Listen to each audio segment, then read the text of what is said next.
Entertainment industry में उस वक्त भूचाल आ गया जब मशहूर कलाकार अक्षय कुमार की लाश उन्हीं के घर में मिली। श्रीदेवी, सुशांत सिंह राजपूत, सिद्धू मूसेवाला और हाल ही में सतीश कौशिक की मौत से फैंस उबर भी नहीं पाए कि अब इस खबर ने हर किसी को हिलाकर रख दिया। पॉपुलर एक्टर की घर में ही लाश मिलने से सनसनी मच गई। ये घटना उड़ीसा के भुवनेश्वरम में हुई। खबर ने उड़ीसा से लेकर मुंबई तक कोहराम मचा दिया है। मौत को पुलिस ने पूरी तरह संदिग्ध माना है। उड़ीसा पुलिस ने जाँच भी शुरू कर दी है और ब्लैकमेलिंग इसकी सबसे बड़ी वजह के रूप में सामने आ रही है। तो पूरी खबर आपको डिटेल से बताते हैं। आप भी वीडियो को शेयर करें और कमेंट करके बताएं कि एंटरटेनमेंट इंडस्ट्री में क्राइम इतना ज्यादा क्यों बढ़ता जा रहा है और जिंदगी इतनी सस्ती क्यों हो गई है। कमेंट जरूर करें। तो आगे बढ़ने से पहले आपको बता दें कि हमारे व्लॉग चैनल नीतू की पलटन का लेटेस्ट व्लॉग रिलीज हो चुका है, जिसका लिंक डिस्क्रिप्शन में है। आप भी जल्दी से व्लॉग देखें, लाइक, शेयर और सब्सक्राइब भी करें। तो ओडिशा के पॉपुलर डीजे एजेक्स उर्फ अक्षय कुमार का शव शनिवार शाम को उनके भुवनेश्वरम स्थित घर पर मिला। पुलिस के मुताबिक उनका शव संदिग्ध हालत में पाया गया है, जिसकी जांच शुरू हो चुकी है। वहीं परिवार ने अक्षय कुमार की गर्लफ्रेंड पर उसकी हत्या करने का आरोप लगाया है। घर वालों का कहना है कि गर्लफ्रेंड कई दिनों से अक्षय को कुछ आपत्तिजनक तस्वीरें और वीडियोस दिखाकर ब्लैकमेल कर रही थी। शनिवार शाम यानी कि 18 मार्च को शव मिलने के बाद अक्षय की बॉडी भुवनेश्वरम के कैपिटल हॉस्पिटल भेजी गई थी, जहां उनका पोस्टमार्टम हुआ। फिलहाल पीएम रिपोर्ट सामने नहीं आई है। शहर की खारवेल नगर पुलिस इस पूरे मामले की जांच कर रही है। ओडिशा के एक लोकल चैनल को दिए इंटरव्यू में परिवार के एक शख्स ने बताया कि 18 मार्च की रात आंधी तूफान के बाद अचानक पावर कट हुआ था। घर में बिल्कुल अंधेरा था और अक्षय अपने कमरे में ही था। करीब रात के 10 बजे जब परिवार के लोगों ने अक्षय को आवाज दी तो कोई जवाब नहीं मिला। संदिग्ध स्थिति होने पर घर वालों ने उसके कमरे का ताला तोड़ा तो वो पंखे पर फंदे से लटका हुआ मिला, जिसे देखकर घर वाले बुरी तरह हिल गए। एक न्यूज रिपोर्टर से बातचीत में अक्षय के अंकल ने बताया कि वो एक लड़की के साथ रिलेशनशिप में था जो उसे पिछले कई दिनों से ब्लैकमेल कर रही थी। अक्षय के अंकल का कहना है कि वो लड़की और उसकी सहेली अक्षय की मौत की जिम्मेदार है। इस मामले की जाँच सीबीआई को करनी चाहिए। वहीं अक्षय के एक करीबी दोस्त के मुताबिक अक्षय की गर्लफ्रेंड उसे ब्लैकमेल कर पैसों की डिमांड कर रही थी। उसके पास कुछ आपत्तिजनक तस्वीरें और वीडियोस थी, जिसके जरिए वो अक्षय को लगातार ब्लैकमेल कर रही थी। वो उसका मानसिक शोषण कर रही थी और पिछले काफी दिनों से वो इसी बात को लेकर परेशान था। अक्षय के परिवार ने डिटेल इन्वेस्टिगेशन की मांग की है।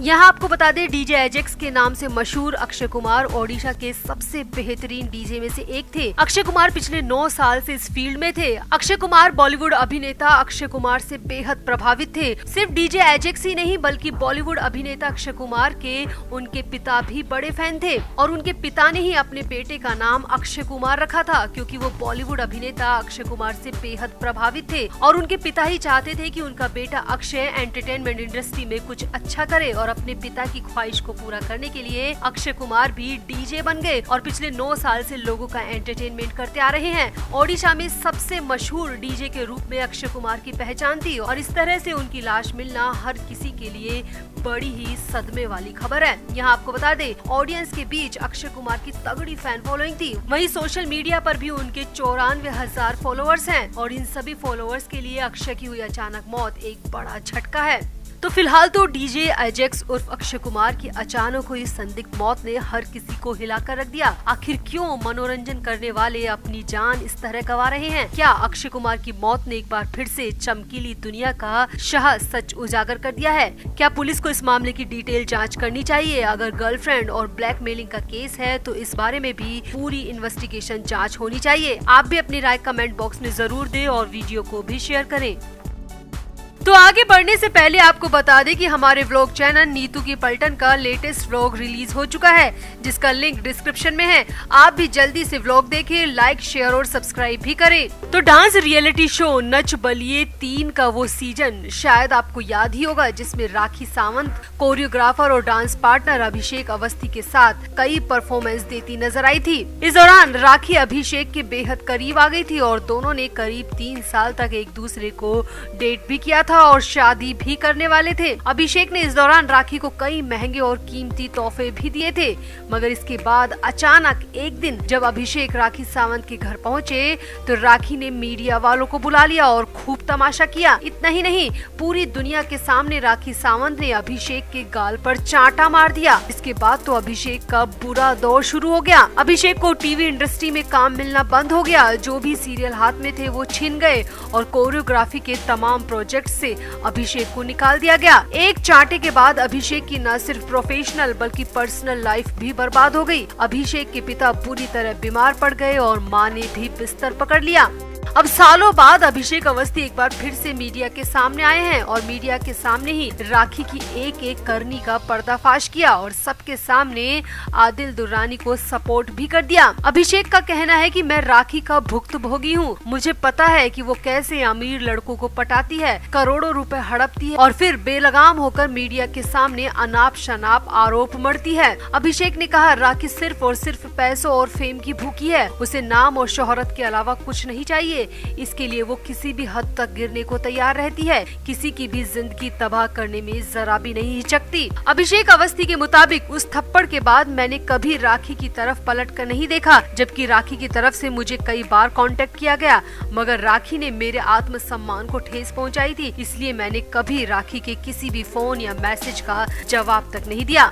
मगर राखी फिर भी नहीं सुधरी। राखी ने मेरी शादी तोड़ने की ठान ली। अभिषेक के मुताबिक जब राखी बिग बॉस 14 में बतौर कंटेस्टेंट पहुंची थी तो उसने मेरे बारे में बहुत कुछ ऐसा कहा था जिससे मेरी पर्सनल लाइफ तबाह हो गई। मेरी पत्नी का मुझसे तलाक हो गया। अभिषेक ने कहा राखी ने नेशनल टीवी पर मुझे जबरन बदनाम किया था, जबकि मैं सालों पहले ही राखी से हर तरीके के रिश्ते तोड़ चुका था। मगर राखी ने एक बार फिर फेम पाने के लिए मेरे नाम का इस्तेमाल किया और मुझे बदनाम किया, जिससे मेरी शादी टूट गई। अभिषेक ने बताया कि राखी के बिग बॉस में दिए उस बयान की वजह से उनके और उनकी पत्नी के बीच चीजें बिगड़ती चली गई और बात तलाक तक पहुंच गई और तलाक हो भी गया। राखी के बयान का अपनी शादी पर पड़े असर के बारे में बात करते हुए अभिषेक ने कहा उन लोगों का भी बड़ा हाथ रहा हमारे झगड़ों में। राखी सावंत ने जब बिग बॉस में मेरे बारे में बात की तो इससे मेरी पर्सनल लाइफ में काफी उथल पुथल मच गई। उस एपिसोड के टेलीकास्ट होने के बाद मेरी पत्नी अंकिता ने मुझसे कई सवाल किए। काफी असर पड़ा। नेशनल टीवी पर किसी का कुछ भी बिना सोचे कह देना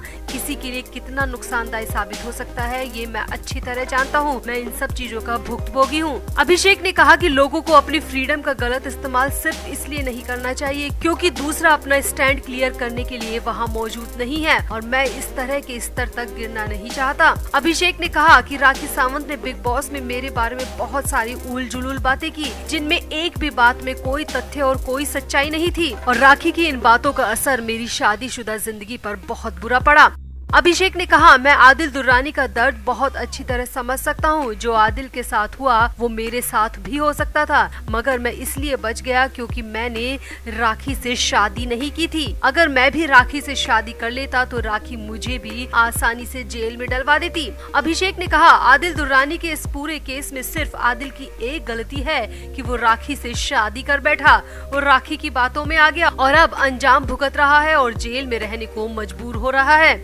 अभिषेक ने कहा मैं आदिल दुर्रानी को पूरा सपोर्ट करता हूँ क्योंकि मुझे पता है कि राखी सावंत सिर्फ पैसे और शोहरत की भूखी है। उसके लिए रिश्ते कोई मायने नहीं रखते और अपनी पर्सनल लाइफ का मजाक खुद अपने मुंह से उड़वाती है। अभिषेक ने इंटरव्यू में कहा कि फिलहाल मेरा पूरा फोकस अपने करियर पर है।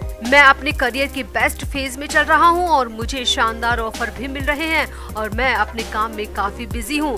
यही सब मैंने कभी चाहा था और मुझे खुशी है कि प्रोफेशनल रूप से सब कुछ मैं ठीक कर रहा हूं। भले ही मेरी पर्सनल लाइफ खराब हो चुकी है मगर प्रोफेशनल लाइफ में मैं काफी अच्छा कर रहा हूं, आगे बढ़ रहा हूं। यहाँ आपको बता दें कि अभिषेक जुगली चली जालंधर, चिंटू चिंकी और एक बड़ी सी लव स्टोरी समेत कई टीवी शोज में नजर आ चुके हैं और इस वक्त वो एक साथ 4 प्रोजेक्ट पर काम कर रहे हैं और अपने करियर पर ही फोकस रखना चाहते हैं। अभिषेक की माने तो राखी की वजह से उनका प्यार, शादी और दोस्ती हर तरीके के रिश्ते से भरोसा उठ चुका है।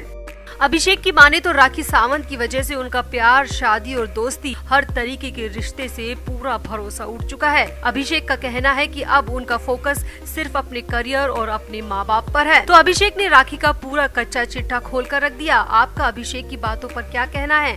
क्या सच में राखी नेम और फेम की भूखी है? क्या राखी पैसे और शोहरत के लिए किसी की भी जिंदगी बर्बाद कर सकती है? अगर आप भी अभिषेक की बातों से सहमत है तो कमेंट जरूर करें और वीडियो को भी शेयर करें।